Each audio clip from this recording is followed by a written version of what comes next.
dapat maalala ng Pilipino ang kanyang sariling halaga. Kung minsan kasi tayo, sinasabi natin, hindi, mas maganda, imported yan. Mas magaling yung mga... matagal nang hindi totoo yun. Dapat kilalanin din natin, kinikilala natin ang galing ng mga iba, ang mga nasa ibang bansa. Ngunit mahalaga rin, kilalanin ninyo ang halaga at ang galing at ang sipag at ang husay ng Pilipino.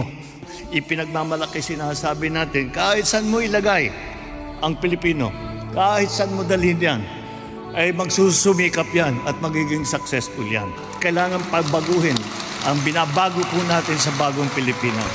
Praise and celebrate your Filipino heritage. Pass on this love for the Philippines to your children, to your grandchildren, to all the generations that follow.